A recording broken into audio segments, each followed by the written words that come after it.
En esta parte número 109 de Preparando Gobierno Mundial vamos a tener una vez más la continuación del tema sobre Joe Biden. Y vamos a ver una vez más su enorme vinculación con los jesuitas. Pero no solo eso, sino que también vamos a ver la caza por parte de los jesuitas al señor Donald Trump. Ahora parece ser que les convenía que ya saliese de en medio. Al menos es lo que parecen mostrar. Pero ¿solo era esto o es que además querían generar más disputa? En fin, el tiempo lo irá diciendo, pero hoy vais a ver cosas que realmente son de las que he de decir que no tienen desperdicio y vais a comprobarlo ahora.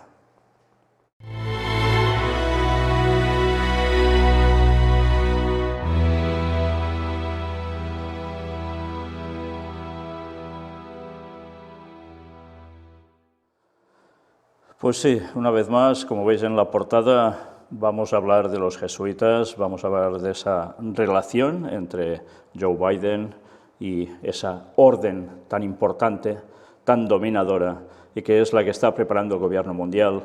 Pero como os decía, veremos algo más aún. Empezamos por esto directamente. Los jesuitas, la orden del Papa Francisco, pidieron también el juicio político de Donald Trump. La publicación América, la voz de la Compañía de Jesús en los Estados Unidos, solicitó en un editorial que el Congreso someta a un proceso de impeachment al presidente por haber incitado a una turba sediciosa a irrumpir en el Capitolio el 6 de enero, cuando se realizaba la certificación de Joe Biden. Esto era noticia del 11 de enero. Aún faltaban 9 días para la toma de posesión de Joe Biden. Donald J. Trump debería ser sometido a juicio político, destituido y excluido de cualquier cargo federal futuro inmediatamente.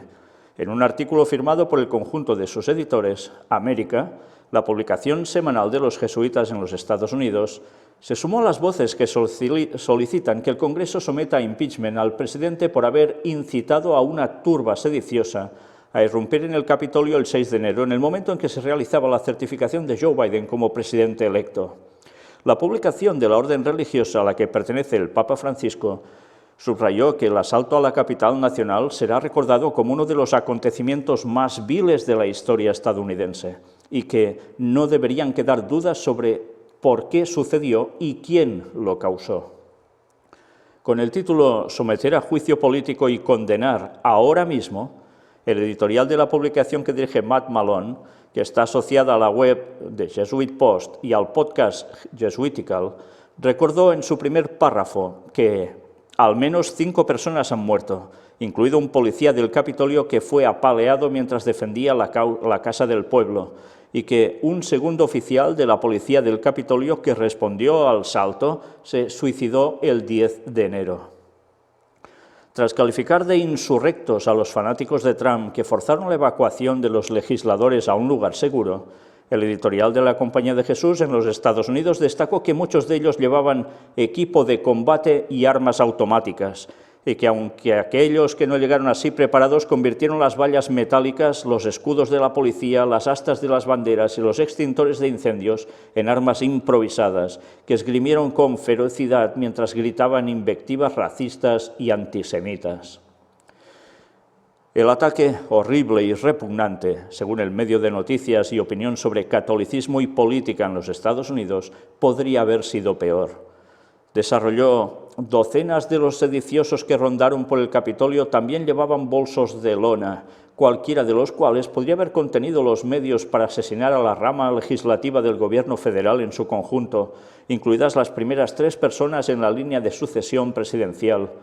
Algunos de ellos cantaban «Cuelguen a Mike Pence», otros habían erigido una horca improvisada cerca del estanque reflectante del monumento a Lincoln. El semanario, fundado en 1909, argumentó: minutos antes de esta calamidad previsible, el presidente Donald J. Trump dio uno de sus habituales discursos demagógicos en un acto frente a la explanada nacional. Más de una docena de veces, en apenas 90 minutos, el presidente afirmó osadamente y sin fundamento que le habían robado las elecciones presidenciales de 2020, la misma mentira que ha repetido a diario desde el 4 de noviembre. Ya veis qué acusaciones tan directas, ¿eh? Y qué ganas de sacarlo del medio, pidiendo una justicia. Con la inclinación política liberal que los identifica, los editores de América acusaron, para avivar la ira de la multitud con su deshonestidad calculada. Trump dijo a la turba que nuestro país ya ha tenido suficiente, no lo aguantaremos más. Luego animó a la multitud a marchar hacia el Capitolio para darles a los republicanos que allí estaban la clase de orgullo y audacia que necesitan para recuperar nuestro país. Para argumentar que no se trataba de un mero ejercicio de la libertad de expresión, los jesuitas agregaron que el presidente organizó un grupo de oradores que a sabiendas gritaron «fuego» en un teatro lleno. Aludieron así al famoso fallo de la Corte Suprema estadounidense, Exchange versus Estados Unidos, que estableció la protección más estricta de la libertad de expresión no protegería a un hombre que gritara falsamente fuego en un teatro y causara pánico, por lo cual las acusaciones engañosas no cuentan como expresión protegida por el derecho. Momentos antes de la presentación de Trump, su abogado personal y el exalcalde de la ciudad de Nueva York, Rudolph W. Giuliani, se dirigió a la misma multitud y pidió un juicio con combate contra los demócratas. Una referencia escandalosamente abierta a resolver una disputa mediante la confrontación física, siguió el editorial. El hijo del presidente, Donald J. Trump Jr., usó la misma plataforma para hacer pública una advertencia a los miembros del Congreso republicanos indecisos. «Vamos a por ustedes». Junto a todas estas frases provocadoras, la sugerencia dudosamente sincera y efímera de Trump a la multitud de hacer escuchar sus voces pacífica y patrióticamente fue manifiestamente insuficiente en el mejor de los casos. El editorial, promovido en Twitter por James Martin, consultor del Dicasterio para la Comunicación de Vatican News y una firma habitual de América, recordó también el uso que el presidente saliente dio a su cuenta de Twitter, luego suspendida. En un mensaje grabado que se difundió esa tarde, Trump dijo a la turba amotinada, «Los amamos», y repitió una vez más la mentira de que le habían quitado su victoria electoral con un engaño.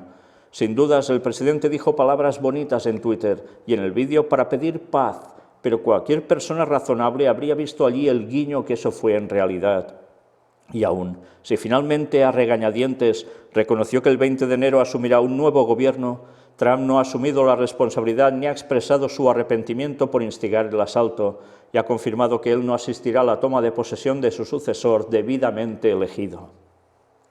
Tras señalar que en los 244 años de historia estadounidense no sucedió un hecho como el 6 de enero de 2021, el editorial concluyó: Donald J. Trump debería ser sometido a juicio político, destituido y excluido de cualquier cargo federal futuro inmediatamente. Y aquí lo veis, el tuit precisamente de James Martin. Los jesuitas reconocieron que el impeachment y la condena de Trump son algo improbable, dados los escasos días que restan del gobierno del republicano. Pero tal resultado no es imposible, agregaron, y cualquier demora, sea cual sea, sería una sustitución profundamente insensata de un cálculo táctico en lugar de un principio constitucional. El daño que Trump ha causado no tiene precedentes y nuestros legisladores no deberían demorarse en hacerle rendir cuentas y establecer así una norma de conducta aceptable para los presidentes futuros. La revista de la Orden Religiosa del Papa Francisco cerró su editorial urgiendo al Congreso a actuar de inmediato. Sin otra razón que registrar ante el Tribunal Superior de la Historia la repugnancia colectiva de la nación y asegurar que semejante abuso depravado y pérfido del cargo presidencial no vuelva a mancillar el carácter del país. Vaya declaraciones tan contundentes por parte de los jesuitas de Norteamérica, especialmente, claro, como no, de Estados Unidos, donde se edita esa revista llamada América y que tiene un gran peso allí. Ya veis, no solo es cuestión religiosa lo suyo, se ponen directamente en la cuestión política, para variar, claro. Y ya sabéis, aquí se hablaba de ese primer impeachment, ahora ya van por el segundo, y si todo parece ser que va a seguir ese curso, puede ser que en breve ya veamos que haya algo más que solo palabras sobre Donald Trump.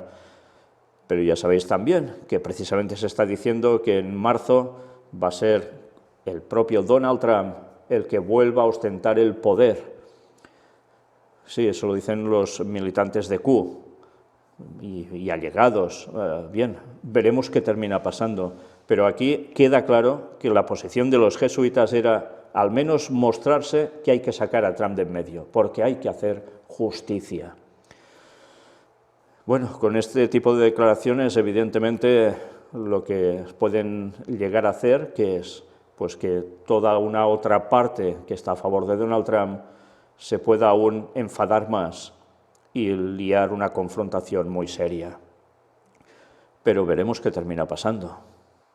Ya sabéis, aún hay policías allí en el Capitolio, y no solo policías, hay básicamente la Guardia Militar. Aún quedan soldados. Bueno, una vez más, tiempo al tiempo, pero desde luego vemos que aquí los jesuitas no se callan para nada y se definen claramente en una postura anti-Trump para que haya un nuevo gobierno que, como hemos visto y seguiremos viendo, está tan cerca de los postulados de los jesuitas. Sí, iba a decir pestulados, pero sí, casi sería más eso que postulados. En fin. Mientras tanto, miramos esta otra noticia que era ya del 15 de enero. 1,9 billones en vacunas, cheques directos, salario mínimo y moratorias de desalojos, lo que propone Biden para el rescate de Estados Unidos. Los líderes de la mayoría en la Cámara de Representantes y el Senado, Nancy Pelosi y Chuck Schumer, respectivamente, respaldaron ya el plan del mandatario electo. Y mirad qué medidas. El presidente electo de Estados Unidos, Joe Biden, anunció este jueves su programa de estímulo económico, bautizado por él mismo como Plan de Rescate de Estados Unidos. El proyecto prevé la creación de un paquete de ayuda de 1,9 billones de dólares, sí, con B. De ese monto, 416 millones serán destinados a la vacunación de 100 millones de estadounidenses, con el fin de reabrir las escuelas durante los primeros 100 días del próximo mandato presidencial. Ya veis que va directamente por la vacunación. La tarea de inmunizar a tanta gente en tan poco tiempo requerirá los esfuerzos operativos más desafiantes en la historia estadounidense, admitió Biden. Moveremos cielo y tierra para vacunar a más personas, prometió. Al replicar y reforzar las medidas del presidente saliente, Donald Trump, Biden propuso aumentar el monto de los cheques directos a los estadounidenses, que son ahora de $600 a $2.000. Una gran diferencia. A los trabajadores desempleados y afectados por la crisis se les deberán abonar $400 cada semana, dijo. Justo cuando estamos en medio del oscuro invierno de esta pandemia, mientras los casos, las hospitalizaciones y las muertes aumentan a niveles récord, hay un dolor real que abruma la economía real, aquella en la que la gente depende de su sueldo, no de sus inversiones para pagar sus facturas, sus comidas y las necesidades de sus hijos, manifestó el presidente electo.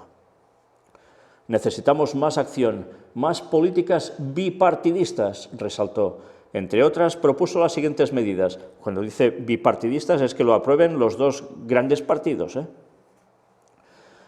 Con lo cual, sanar heridas, lo recordáis, ¿no? Las medidas son respaldar a los gobiernos locales con 350.000 millones de dólares y al sistema de transporte público con 20.000 millones de dólares. Expandir los beneficios por desempleo de $300 a $400 semanales y prolongarlos hasta septiembre. Instituir bajas pagadas por enfermedad, independientemente del tamaño de la empresa.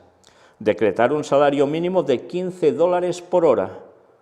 Extender la moratoria contra desalojos hasta septiembre. Financiar pequeñas empresas.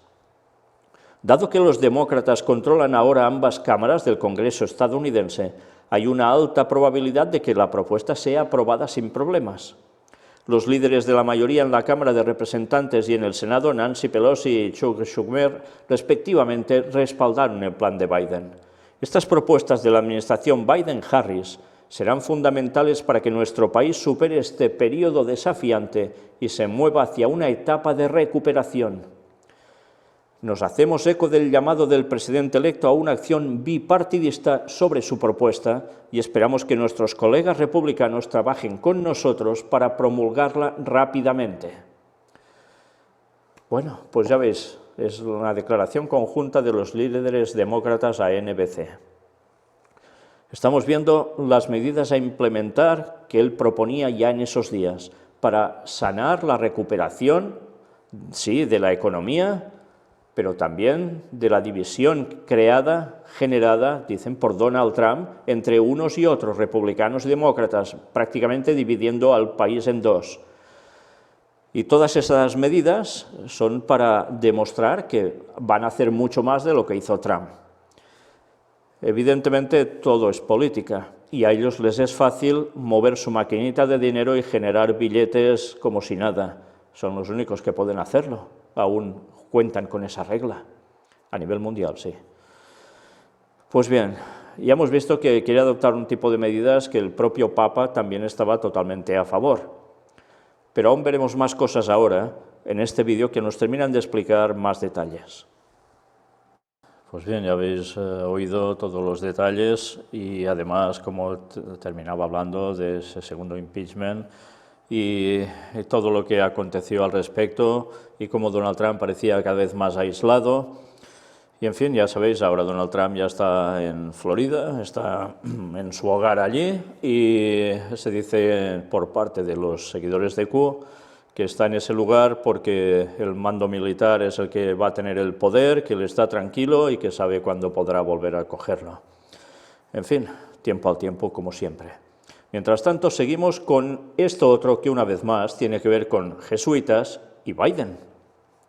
El jesuita que dirige a Joe Biden, el demócrata elegido para bendecir su investidura al que fuera rector de la Universidad de Georgetown, Leo O'Donovan, amigo y cura celebrity que apadrinó a Felipe VI en Washington. Sí, Felipe VI, el rey actual de España. En fin, que ya veis por dónde se mueve todo, como siempre. Era noticia del 16 de enero de 2021. Fijaos bien en esto. El 20 de enero tendrá algo más que un cameo en la investidura de Joe Biden como presidente de los Estados Unidos. El jesuita Leo Jeremiah O'Donovan III, de 86 años, será el encargado de bendecir al nuevo inquilino de la Casa Blanca en la tradicional oración que tiene lugar nada más comenzar la ceremonia de la toma de posesión.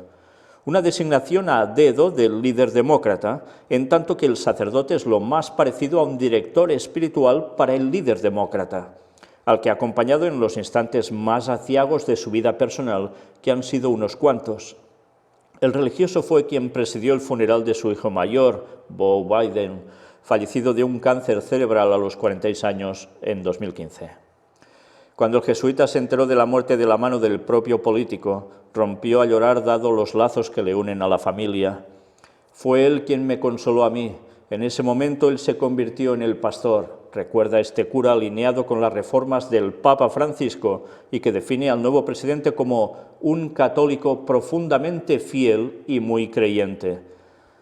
Interesante, porque ya hemos visto y seguiremos viendo como por parte católica no todo el mundo opina lo mismo, pero este jesuita dice que Biden es un católico profundamente fiel y muy creyente.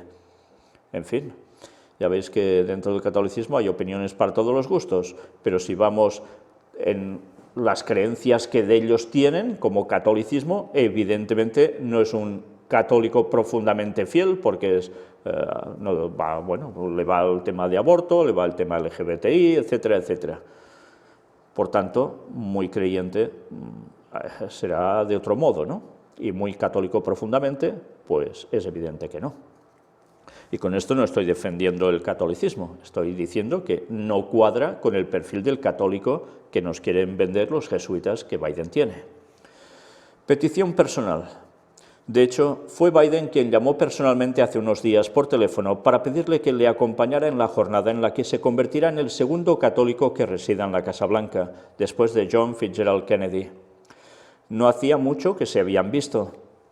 Poco después de ganar las elecciones, Biden no dudó en participar el pasado 12 de noviembre en una campaña virtual de recaudación de fondos para el servicio Jesuitas a Refugiados, que dirige el sacerdote. Y ahí aprovechó para anunciar un giro en la política migratoria de Donald Trump al desvelar que Estados Unidos aceptará bajo su mandato a 125.000 refugiados anuales frente al límite de 15.000 que puso el republicano. Tampoco dudó en escribir el prólogo del libro que escribió hace un par de años sobre los menores extranjeros.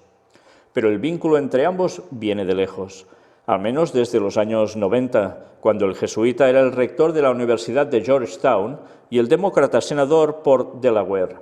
Leo Donovan no perdió la oportunidad entonces de aprovechar que Hunter, otro de los hijos de Biden, estudiaba en el centro para invitarle a dar una conferencia sobre cómo ser católico en la vida pública. Interesante, ¿eh? Lo cierto es que el padre Leo es toda una celebrity en Norteamérica, por el mero hecho de haber estado al frente durante más de una década, entre 1989 y 2001, de una de las universidades más prestigiosas del país, lo que le llevó a codearse lo mismo con presidentes y líderes empresariales que moverse en actos con Lady Di o Anna Wintour. ¿Cómo se llegan a mover los jesuitas? Es impresionante. Entre sus méritos en Georgetown se encuentra haber disparado la calidad y poner en orden las cuentas del prestigioso centro de estudios, incluyendo la de poner a la venta el hospital universitario que arrastraba una deuda millonaria. Uno de los alumnos de más caché durante su mandato de rector de la universidad fue Felipe VI, que durante 2 años estudió su máster en Relaciones Internacionales y al que O'Donovan siguió de cerca y llegó a definirle como responsable, inteligente y modesto.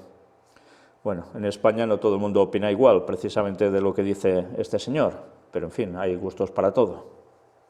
Pero ya vemos quién lo ha instruido, quién lo ha preparado también, como no, a Felipe VI, los jesuitas. Tal fue el vínculo que generó el ahora rey con el centro universitario que en 1999 se abría en Georgetown la Cátedra Príncipe de Asturias de Estudios Españoles. En 2006 el camino del jesuita se volvería a cruzar con el del monarca en la parroquia de San Rafael en Ibiza, pues O'Donovan casó a Christoph von Reich, uno de sus compañeros de pupitre en el máster y amigo íntimo que fue testigo en la boda de Felipe y Leticia. Como jesuita que se precie, no rechaza los riesgos en su apostolado. De la mano del que fuera presidente de Disney, Michael Eisner, padre de uno de sus alumnos, aceptó formar parte de la junta directiva de la multinacional justo cuando las críticas de diferentes grupos cristianos arreciaban por haber producido películas como Priest, con un sacerdote homosexual como protagonista, o la propia Pocahontas, a la que grupos ultracatólicos acusaban de promover el paganismo y la New Age. Bueno, no hace falta ser ultracatólico, es que cualquiera que sea un creyente que se diga cristiano sabe que esto es así. Pero ya veis, curiosamente se une a Disney, cuando Disney, todas sus producciones prácticamente que son magia, cuestión de demonios, brujerías, etcétera, etcétera. Y sí, mucha cosa que tiene que ver con cuestión de espiritismo. Y él puesto allí. Y claro, ¿qué sucede? Pues que además hacen una película sobre un sacerdote homosexual como protagonista. ¿Nos debe extrañar de un jesuita esto? No, para nada. Es la línea que siguen y se ponen donde pueden estar en el mejor lugar para seguir influenciando no solo ya a las élites, como hemos visto, sino también a todo el pueblo, sea de donde sea, porque todo ese tipo de movimientos de películas llegan a todo el mundo. ¿Y así qué sucede? Pues que van contaminando la mente de las personas como si nada.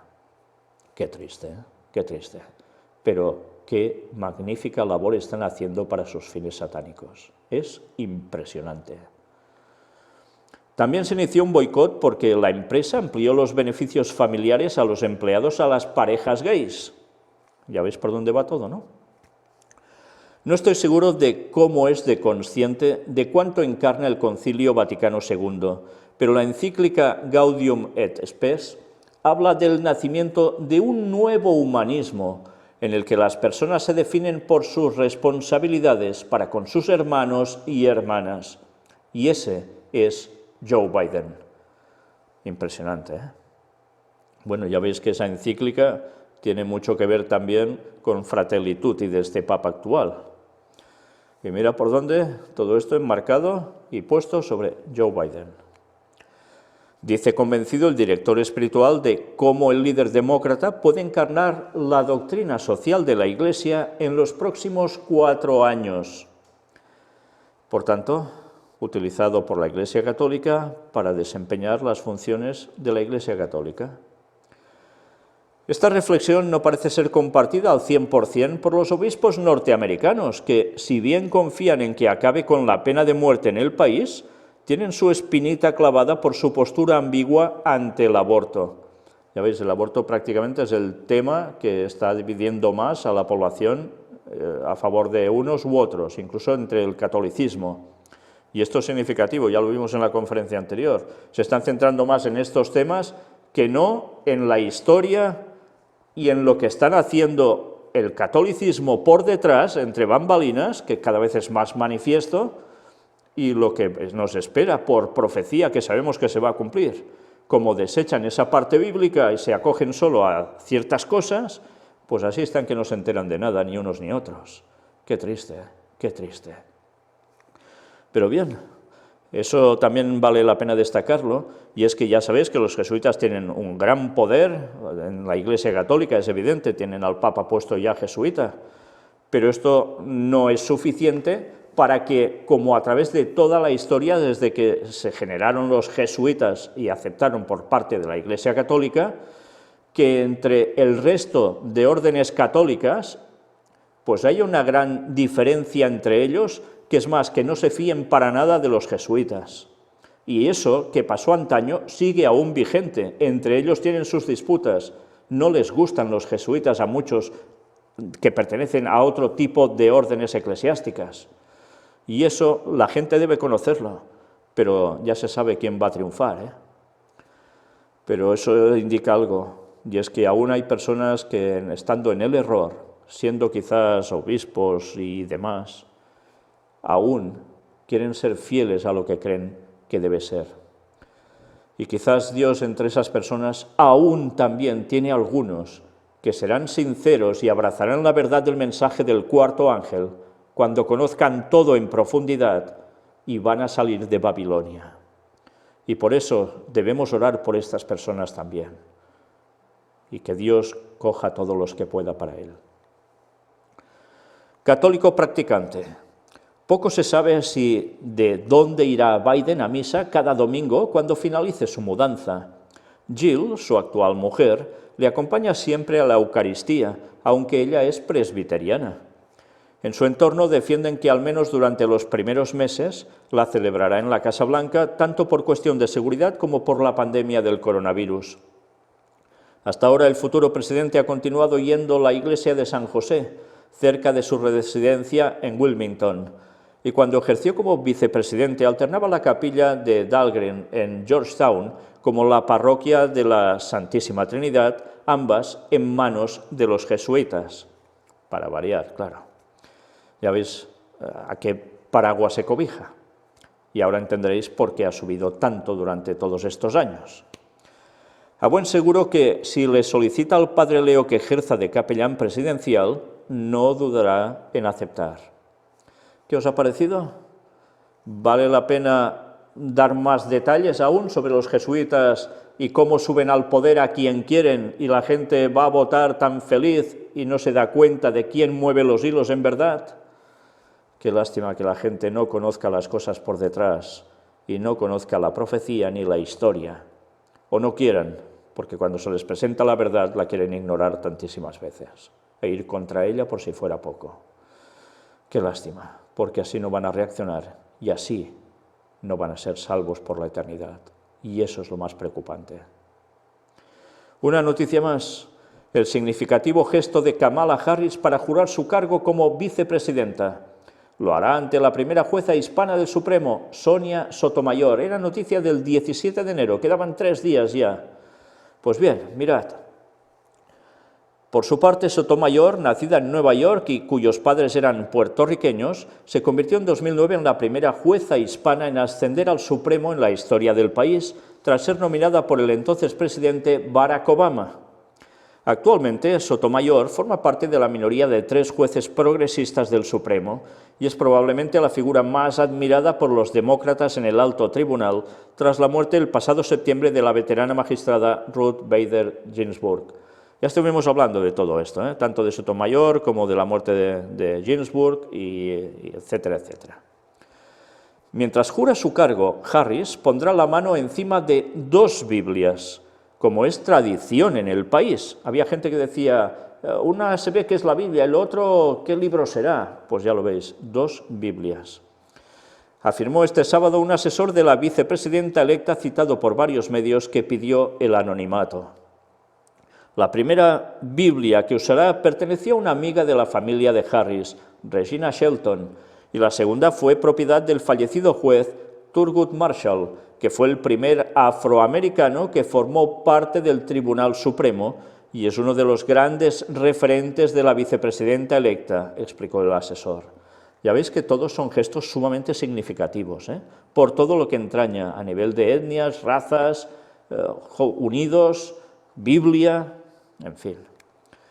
La elección de Biden.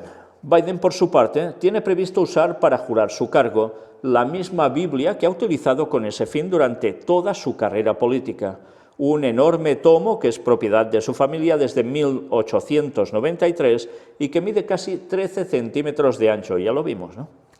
El presidente electo se apoyó por última vez en esa Biblia para jurar en 2013 su segundo mandato como vicepresidente estadounidense, una ceremonia en la que también le prestó juramento la jueza Sotomayor. La investidura se celebrará con un público reducido debido a los protocolos para evitar los contagios por COVID-19, y su dispositivo de seguridad será el más potente de la historia del país, con hasta 25.000 militares desplegados en Washington ante los temores de nuevos ataques tras el asalto al Capitolio del día 6. Y bien, algunas personas dicen, ¿y cómo puede ser que no hubiese gente en ese lugar tan tradicional que se llena de multitudes?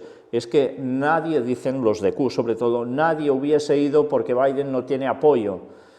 Bueno, pues, ¿por qué fue? Ya se sabía, iban a implementar medidas anti-COVID para evitar contagios, todo un montón de protocolos, y por eso delante había pocas personas, muy pocas y muy seleccionadas, y un montón de soldados. ¿Sobre todo para qué? Para evitar los problemas. Era lógico, era de esperar. En fin, ya sabéis que ahora también se dice, por parte de algún reportero, que ese día estaba bastante nublado y que no se hizo en verdad la ceremonia, sino que se hizo grabada en un día con sol y luego se hizo todo un montaje hollywoodiense para mostrarlo así tal cual. En fin, ya veis que hay opiniones para todo. Lo que está claro es que esto ya se ha hecho. Y el resultado es el que es. Lo van a conseguir cambiar, van a conseguir lío, tiempo al tiempo. Pero ya sabéis que al final quien va a triunfar es, sí o sí, el Vaticano sobre Estados Unidos. Y eso la gente aún no se ha enterado, tristemente. Y eso quiere decir que el protestantismo supeditado a ellos. Y aquel que no quiera supeditarse lo va a pasar muy mal. Y se supeditará a la fuerza. Sí, porque tarde o temprano la ley dominical dará la gran diferencia entre los que verdaderamente quieren servir a Dios fielmente, guardando los 10 mandamientos, incluido el sábado, y quienes no. Y ante eso, y todo lo que va a acontecer al respecto de grandes portentos maravillosos, fenómenos espiritistas, me refiero, la gente se va a doblegar hacia un lado o hacia el otro. Y eso debemos saberlo. Y ojalá muchos de los que no son partidarios de todo este tipo de cosas se den cuenta a tiempo y abracen la verdad, porque de lo contrario también van a caer en el gran engaño. Y terminamos con esta noticia, que tiene que ver también con España, no con Felipe VI, pero sí con el presidente actual. Sánchez ofrece a Biden el firme apoyo de España para trabajar por una gobernanza mundial más inclusiva. Bien, cuando el título de toda esta serie es Preparando el Gobierno Mundial, no creéis que se puso porque sí.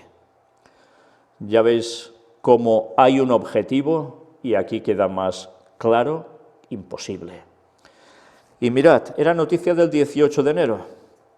A 2 días de que empiece la presidencia de Joe Biden, el presidente del gobierno, Pedro Sánchez, ha mostrado este lunes su firme apoyo al sucesor de Donald Trump para trabajar junto a Estados Unidos por una gobernanza mundial más inclusiva y sostenible.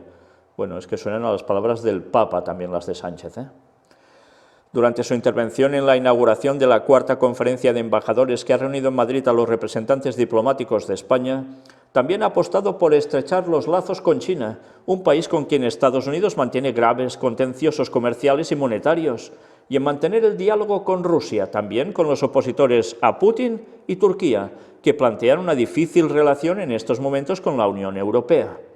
Sánchez ha mostrado su preocupación por la crisis política y humanitaria y ha recalcado que las elecciones de diciembre no fueron ni libres.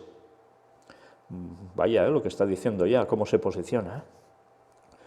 Trasladamos un firme apoyo a la administración Biden-Harris, que inicia andadura esta semana, y quienes queremos trabajar en un modelo de gobernanza más sostenible e inclusiva, ha dicho Sánchez, que ha respaldado la iniciativa del próximo presidente estadounidense de convocar una cumbre de la democracia para impulsar los derechos humanos y elecciones libres y justas. El gobierno español quiere contribuir al éxito de esta convocatoria, ha añadido. Ya ves, qué comunión tan tremenda. También vale la pena destacar que desee de hablar con los opositores a Putin. Ya sabéis que hay conflicto también de gente manifestándose en Rusia por Navalny, esa persona que dice que los servicios secretos de Putin intentaron eliminarlo, envenenándolo, y sobrevivió. Y bueno, hay toda esa polémica. Bueno, el mundo está claramente en una confrontación que se está aguantando por hilos, y por hilos divinos, porque si Dios dejara los cuatro vientos de la tierra, los conflictos que serán al final en Armagedón ya se producirían mucho antes.